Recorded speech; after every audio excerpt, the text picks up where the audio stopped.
एक प्रेमी, सच्चा दोस्त, वॉरियर और करोड़ों लोगों के लिए भगवान। कहा जाता है जितने मायावी कृष्णा थे उतनी ही मायावी उनकी नगरी द्वारका।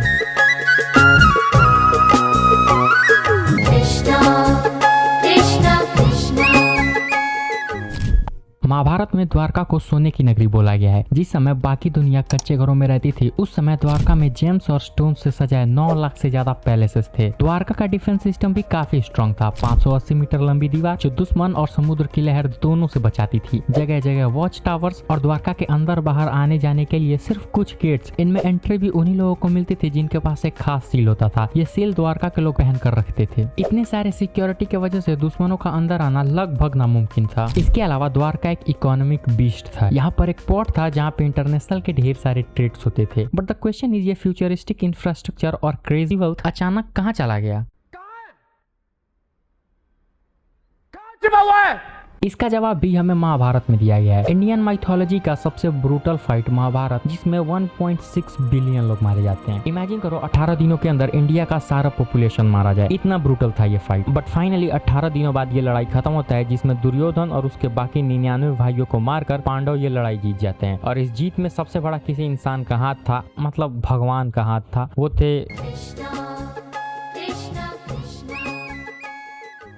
जीत के बाद भगवान कृष्ण और पांडव हस्तिनापुर जाते हैं, जहाँ पर दुर्योधन की मां गांधारी ने गुस्से में भगवान कृष्ण को ये श्राप दिया, तुम्हारी नगरी 36 सालों बाद पानी में डूब जाएगी। और 36 सालों बाद ठीक है, ऐसा ही होता है। द्वारका पूरी तरह से पानी में डूब जाती है, जैसे मैं उसकी आंखों में डूब जाता हूँ।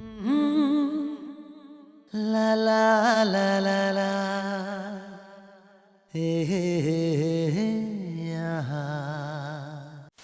क्या यह सिर्फ माइथोलॉजी की कहानियां है या फिर इसमें सच में कोई सच्चाई है? इसी का पता लगाने के लिए पद्म भूषण HD संकलानिया ने 1963 में द्वारका पर पहली बार एक्सकवेशन लॉन्च किया, जिसमें ऐसा कुछ नहीं मिला जिससे द्वारका का एक्सिस्टेंस प्रूफ किया जा सके। पर इसके 17 साल बाद NIO के साथ डॉक्टर SR राव ने द्वारका पर दोबारा एक रिसर्च मिशन लॉन्च किया। इस रिसर्च में काफी कुछ मिला, जैसे स्टोन एंकर्स, जिससे ये साबित होता था यहाँ एक बिजी पोर्ट था, कई सारे मिट्टी के बर्तन और ढेर सारे मैन मेड स्ट्रक्चर्स। बट सबसे इम्पोर्टेंट कुछ मिला, वो था सील। हाँ, वही सील को द्वारका के लोग हर वक्त पहन कर रखते थे। इस पूरे एक्सकवेशन पर डॉक्टर SR राव ने एक बुक भी लिखा है, the lost city of Dwarka, जिसमें उन्होंने ये क्लियरली बताया है द्वारका सच में एग्जिस्ट करती थी।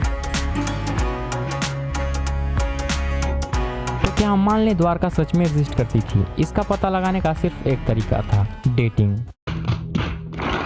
समय यार, आर्कोलॉजिस्ट ने जब ये सारे सामानों की कार्बन डेटिंग की तो उनको पता चला ये 3000 साल पुराना है। बट महाभारत करीब 5000 साल पहले हुआ था। पर अगर ये सब कुछ द्वारका का नहीं है तो ये समुद्र में आया कहाँ से? गुजरात के कोस्ट पर हजारों सालों से सी लेवल ऊपर नीचे होते आया है। इसी कारण कई सारी ऐसी एंशिएंट सिटी है जो पानी में डूब चुकी है। हो सकता है ये सारे आर्टिफैक्ट्स भी उन्हीं में से किसी एक सिटी का हो, जो 3000 साल पहले पानी के अंदर डूब गई थी। अगर ये वही कृष्ण की सिटी होती तो यहाँ कोई पेंटिंग या रिटन इंस्क्रिप्शन जरूर मिलता जिसपे द्वारका के बारे में कुछ लिखा, पर हमें ऐसा कुछ नहीं मिला। बट वो सील का क्या, जिसका बात महाभारत में भी किया गया है? वेल, वो एक मिस्ट्री है। अभी तक के रिसर्च से हम द्वारका का एग्जिस्टेंस प्रूफ नहीं कर सकते, बट हम ये भी नहीं बोल सकते द्वारका जैसी सिटी नहीं थी। अगर हम एडवांस टेक्नोलॉजी, हैवी इक्विपमेंट्स और लार्जर टीम के साथ वापस से एक अंडर वाटर एक्सकवेशन शुरू करें तो हो सकता है हमें ऐसा प्रूफ मिले जिससे हम द्वारका के बारे में कुछ जान पाए और इस मिस्ट्री को सॉल्व कर पाए। बट इतने बड़े एक्सकवेशन के लिए ढेर सारा पैसा चाहिए, जो कि मैं दे सकता हूँ अगर तुम सब्सक्राइब करके मेरे को अमीर बना दो। सच्ची में दे दूंगा यार, ट्रस्ट मी।